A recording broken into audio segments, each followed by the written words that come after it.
morning and welcome back. Mr. Parker here live for today's episode of Homeschool Psychology, the talk show. And we have an awesome show for you today. Our musical guest is Jono Diener from the Swellers and his new band Baggage. Can't wait to hear what he has to say and the music he has for us today.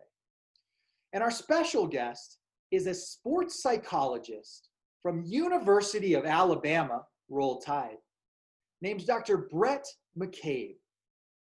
And Dr. McCabe is here to talk with us about our topic today, which is focus. What does focus mean? Like stay focused or get focused? Focus means putting our mind and our eyes on a task and completing it and not getting off track. A lot of things try to take our focus. Like maybe you need to be focusing on doing your homework, but some of your friends are playing video games and that sounds a lot more fun. And so you don't always focus on your homework. Focus is what helps us accomplish things and really stay on task. I know in my job, focus is really important. And I'll give you an example from today.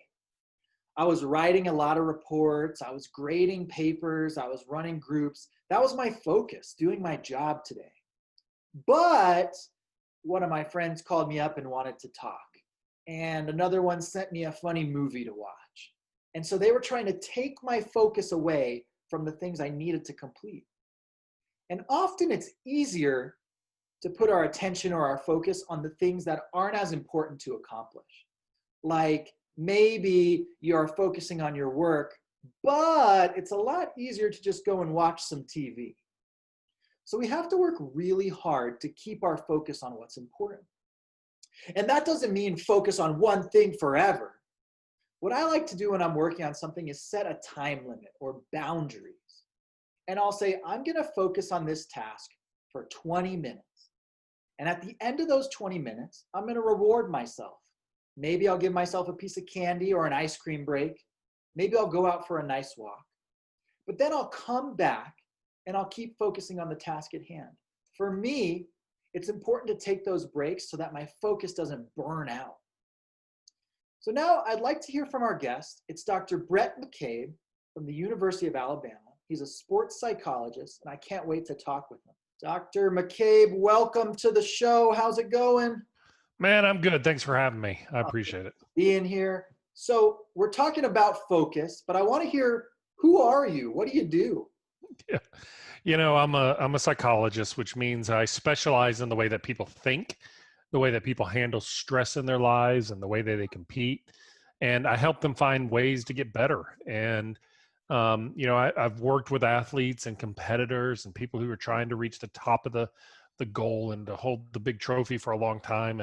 And it's a fun job because I get to be around the best competitors and players in the world. But it's not easy. We think that the players have it easy because they're doing what they like. But what we realize is that the game is really, really hard. And so it's helping them find a way to focus on the things that matter. Okay. So right now you're at University of Alabama, and you're working with their football program? And all sports there. Gymnasts, volleyball, swimmers, runners, football players, everybody. Is their football program any good? I'm not sure. Yeah, we're pretty good. You know, we the cool thing is to be around some of the best football players in the country. And the cool thing about them is you see these players come in and they're all so good coming out of high school, but what does it take for them to be good in that organization? Because everybody's told them they're good their entire life. But then they get there and they're not the best player anymore. In fact, they may not even be close to the best players. So it takes them to have to focus on the things that matter and then be patient. And most people aren't patient. Most athletes are not patient. They want immediate success and they get frustrated. So you got to teach them and help them manage that their game plan and their process they're following is going to be unique and different. But most importantly, that they can have that success if they stick with it. Just so many guys get frustrated if it's not immediate that they kind of quit on themselves. So focus doesn't just happen right away. I can't say I'm going to focus for 100 hours and it just happens. No. Build up to that. Yeah. Focus is a skill. Okay. The way that we think and the things, and our focus is really important. There are days that we focus really good, and I don't know, maybe it's because we ate good or we slept good or we don't have a lot of things that are bothering us. The easiest way to describe it is if we're sitting somewhere, right, and we go to a movie theater and the people next to us are talking. If I'm really paying attention to the movie theater, those noises of them talking will go away. They're still talking, I just don't pay attention to it. But if I'm bored with what the movie's showing and it doesn't really have my attention, then I'm going to pay more attention to them. And then I'm probably going to get frustrated with them, which is going to make me focus on them more. So focus is not about ignoring everything going on around you. Focus is being so locked in on the thing that you're working on that nothing else really matters. And I think for athletes and people and school and everything, it's like we can't assume that focus is always at its highest. It moves. It's like being hungry. Sometimes we're full of it and other times we're not. But it's having the understanding of what makes you focus. For me, I focus better with a lot of distractions. So it allows me to see things. Like even while we're doing this, I've got a screen here with TV running next to me. I'm not really paying attention, but I'm using it to kind of focus off of. Other people, they need to study quiet. They need to be in a simple room, and they need to lay out their plan of what they're doing. I work better when I know what I need to focus on, but I have things to focus off of. That's what I learned when I was in school. So yeah, I was saying for me, my focus I see is the best when I have like boundaries on it. I say I'm going to focus for this long and then I'm going to take a break. Yes. Focus for this long. For you, you like having those other distractors to say, that's what will take my attention away and I'm going to stay here. Great. I learned, and I'm not the best at this, but I learned when I was a kid that I did my homework, I know it sounds crazy, in front of the television. Okay. And my dad used to get mad at me because he would say, you got to go sit at the desk, but I couldn't do it. I couldn't keep my focus. What I learned is if I was watching a football game or a basketball game or a baseball game, I could watch it and then for a minute or two, focus on what I needed to focus on. And then I'd let the gaze come back up and then I'd go back down. So I had a bunch of 1 to 2 to 5 minute focus points. And I wasn't really ignoring my homework. What I was doing was I was shifting my focus back and forth. So when I went to grad school and needed to have really good grades and I needed to do things like that, I learned by going and studying at a coffee shop was really important for me because I knew I had 2 hours to work and I was going to have a plan and I was going to focus and look at people and then go back to what I needed to do. You put me in a quiet room, I can't do it. Now, the thing that everyone has to understand is you can also get easily distracted by being in a coffee shop. You could be easily distracted studying in front of the TV. So you have to play with it a little bit to see what works for you. My wife, she likes to do her work in just absolute silence. So you have to know what makes you work the best, but also not just assume it's the easiest way to go. Great. So focus is not a one-size-fit-all solution. No, it's not. Some people need quiet. Some people need a spinner in their hands. Some people need a squishy toy. Yeah. Okay. When I write, and if I'm writing an article or book or writing, I put headphones in my ears. I don't like over the earphones. I like in the ear. I mean, I want them in my ear. And I like to listen to music that's more upbeat, sometimes even loud, not calm. And it helps me focus because I've got that competing noise in my head. I'm real important on everything I do. I have to compete off of it. That's what's unique, right? But I learned that about me. One of the things that we all have to realize is that we're all different. We all have different backgrounds. Even my most successful professional athletes. Some people like to train in the morning. Some people like to read in the morning. Some people like to train late at night. The brilliance is being in a situation that you can learn who you are and find out what makes you the best.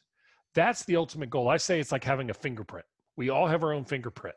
We have to learn to find that. And when I have an athlete who learns who they are, it's not always up to them though. Sometimes they got to, I mean, like at Alabama, my athletes can't come in and say, oh, I want coach to change practice. They have to learn to take what they do and adapt it to what the demands are around them. Great. I love that you said that. I think often we feel like The only way to focus is to sit in complete silence and read your book for hours. I can't do that. I love hearing you say that there are so many other ways to focus. Yeah. That's when we look at focus like a skill, right? Like there's a lot of ways to do math problems. We know the basics, but then we learn our way. And it's the same way about communication, and same way about dribbling a basketball. It's the same way of shooting a soccer ball. We all have our own way of doing it. And what the thing that we have to learn to do is learn the basics, right? You can't just go to a coffee shop or sit in your living room and do your homework and really be a good focuser if you don't have the other skills. So you got to have your study skills. You got to know what you're doing in the sport, but then you start finding what works for you. And when you find that, that's really good. And I found that. And my dad was a really smart guy, and he knew a lot about school and had a lot of degrees. And I remember laughing with him because he would say, well, you've got to study like he did. And I said, Dad, I don't study like you did. You're very smart, but you liked peace and quiet. I like noise. I like TVs. I like having things on. I may not even know what the show is about. It's just noise that I can bounce off of. Sure. So I was going to ask you, like, what are your tips for focusing and success with that? But what I'm starting to hear is figure out what works for you is the best tip. Yeah, it does. And I learned early when I was in school. Well, I learned before I went to graduate school. I was not the best student in regular college because I was playing around too much, playing baseball. But I learned about 4 or 5 days before an exam, I would recopy my notes. And I would sit there and I just wouldn't write down the words. I'd think about it like, okay, this is what they're talking about. Let me put it into my words. And so I would understand it. I recopy my notes and I would put it on a different piece of paper. And then I would take the book chapters. Like if you told me to read a chapter, I'm not going to pay attention. I'm not. But if I had a notebook and I would take notes as I read the chapters, then I not only read it, but I wrote it down and then I read it again. So I was reading it 3 times.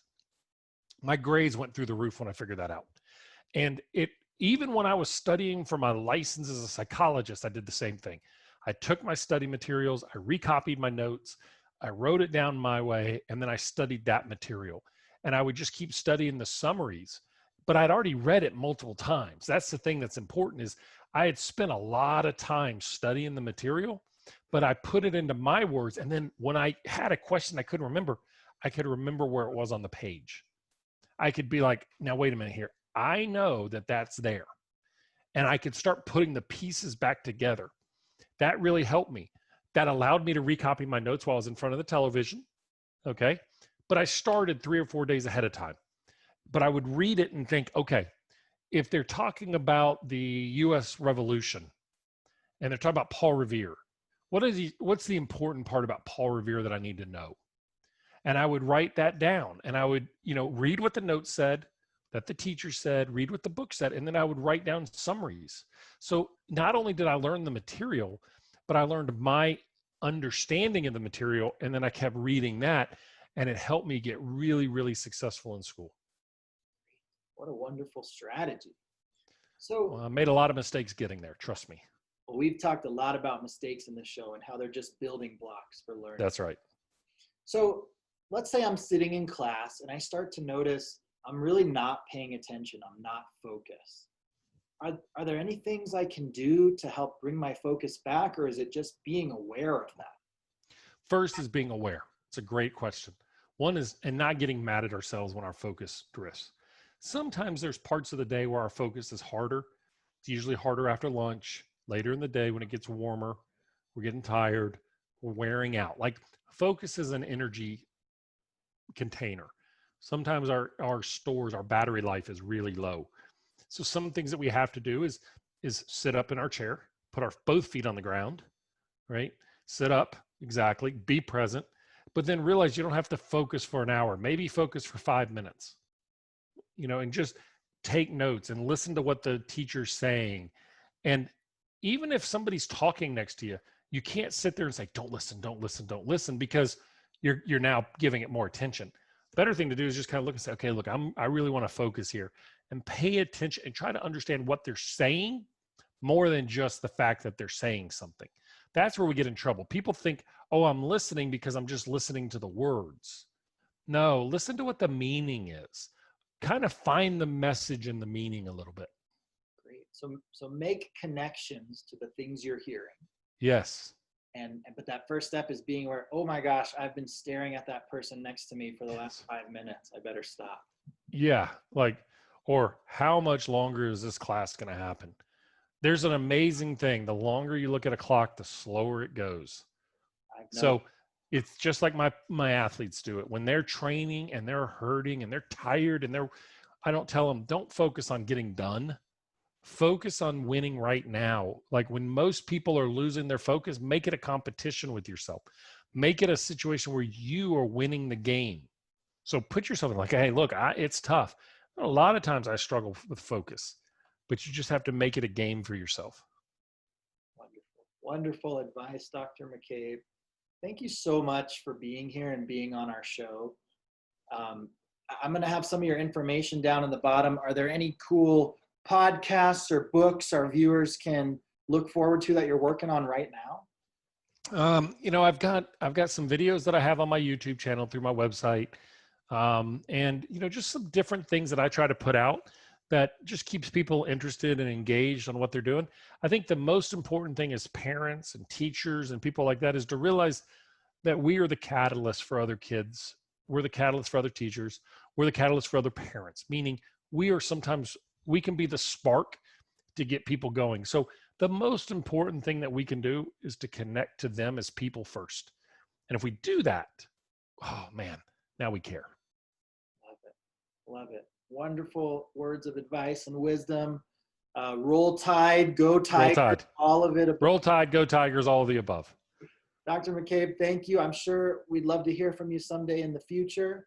And thank you for being here. Well, thanks for having me. Wow. Dr. McCabe, Alabama football and every sport program psychologist. That guy has worked with so many famous athletes. And like you heard him say, focus is a big part of making it to that level. People focus all different ways. Dr. McCabe focused with a TV on while he was talking to us, and I thought he did a great job staying on topic. Some people focus by just sitting down and reading their books in complete silence, and other people need noise going on in the background. So thank you, Dr. McCabe, for talking with us and all of those great ideas. Our next part of the show is local weatherman Teddy. Teddy, the weather is different now? Tell us about it. It's hot. No. It's cold. It's hot. No. It's so cold. Thanks, Teddy. Anyway, let's go to my favorite part of the show, the kids segment. And today we have a local soccer phenom, Luke, teaching us a little about juggling. Luke, show us what you got. Thanks, Mr. Parker. I'm going to be doing some juggling tricks. Back to you. That's harder than it looks. Thanks, Luke. We're going to move into the musical guest segment of our show. And our musical guest is Jono Diener. Jono was in an amazing band called the Swellers, you may have heard of, and now he's playing awesome tunes in Baggage. And here's Jono with a song and some words about focus for us. This is a song called Insanity from my band Baggage.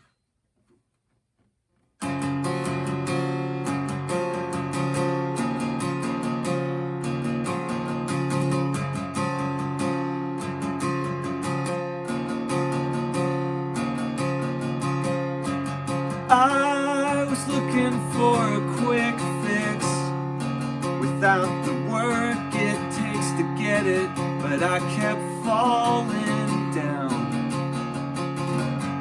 Now I'm heading for a life I can't afford unless I take that low-hanging fruit. Was the best I can do, not good for you.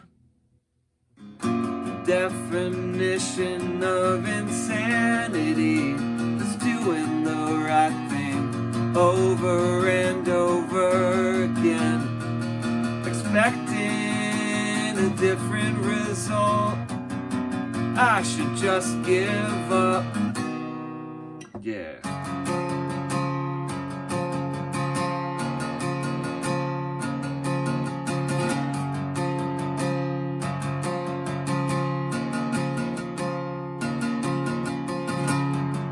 I guess it was a good attempt, just like the time you said good set when you weren't in the building. I'm sick of jumping through these hoops. If no one's watching, we're all doomed. But you fake it like a pro, and you ought to know. You make me choke. The definition of insanity is doing the right thing over and over again, expecting some kind of reward that you don't deserve. You know I don't. Yeah, you know I don't. And all you get from me is angry, and all you get from me is angry, slamming on your horn, growing a pair of your own. And all you get from me is angry now. Whoa.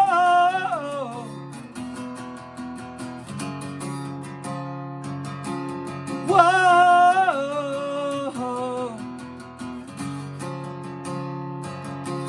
Whoa.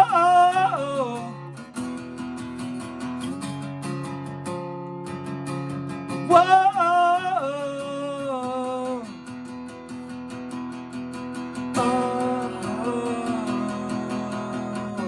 The definition of insanity is doing the right thing.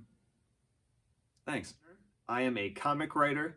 I am a musician. I've played drums in 26 different countries. I'm currently in 3 or 4 bands, including Baggage, Braided Veins, No Trigger.